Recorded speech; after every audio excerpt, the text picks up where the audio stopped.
All right, hello wine drinking people. Today is Tuesday, April 12th. Getting ready for another great week here at the Wine Watch. Some great stuff coming up next week too, folks. We've got the Great Wine Seminar this weekend, but tonight we're going to be taking down a bunch of wines from New Zealand at the Tower Club first.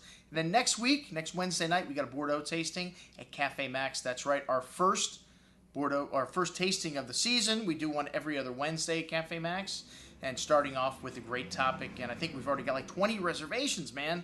Bordeaux at Cafe Max next Wednesday, and then Thursday night we got a cooking class, and then Friday night, been salivating thinking about the 2006 vintage from Montalcino for quite some time now. Our first tasting with the highly anticipated 2006 vintage of Brunello di Montalcino, and the Good Friday leading into Easter Sunday weekend. So a lot of exciting stuff going on here at the Wine Watch. Check out our calendar of events to see everything that's going on for the next, well, till the end of the year. We've got events up there.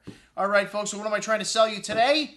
We've got one of the cult wines of Spain, Ribera del Duero. Well, hey, we just had a Ribera tasting last week. So, didn't focus around it didn't center us around the release of Pingas. This is a wine that we always get. It always comes in around this time of the year. And we used to get 12 bottles. We used to get 6 bottles. Now we are down to just 3 bottles of this 500 case production wine made by Dr. Robotnik. The first time in 1995.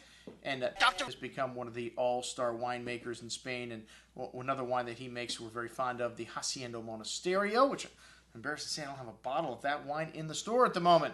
But we do have 3 bottles of the 08 Pingas.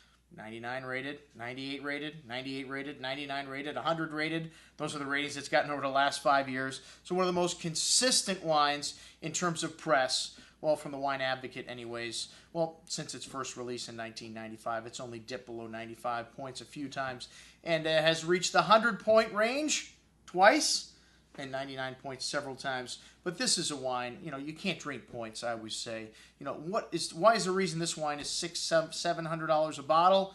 Supply and demand, baby. They only make 500 cases, and the demand far outweighs the supply, so the price goes up until those things come into balance. And I have to say, even though the price has been high on this wine, sometimes it takes us a few months, a few years to sell through our allocation even.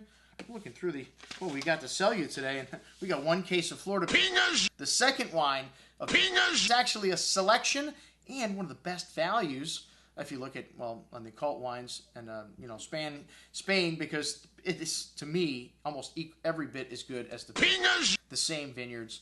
Like I said, it's a selection, a declassification. The younger vines and the stuff that doesn't make it the cut for Pingas goes into the Florida Pingas. It's a fraction of the cost, $75 a bottle, as opposed to $700. So exponentially, Pingas not worth the upcharge, but a great wine nonetheless. And like I said, very hard to find. We've got a Magnum, 1 Magnum of 06. We've got 1 bottle of 750s of 06 left from allocation, and 1 bottle of 05, and that's it, folks. So even at these lofty prices, this wine manages to sell through. So check it out on today's offer, everything that we've got from this cult producer from Ribera del Duero, Pingas. I'm your host, Andrew Lamposoni, signing off for the Wine Watch, saying remember, always drink the good stuff first.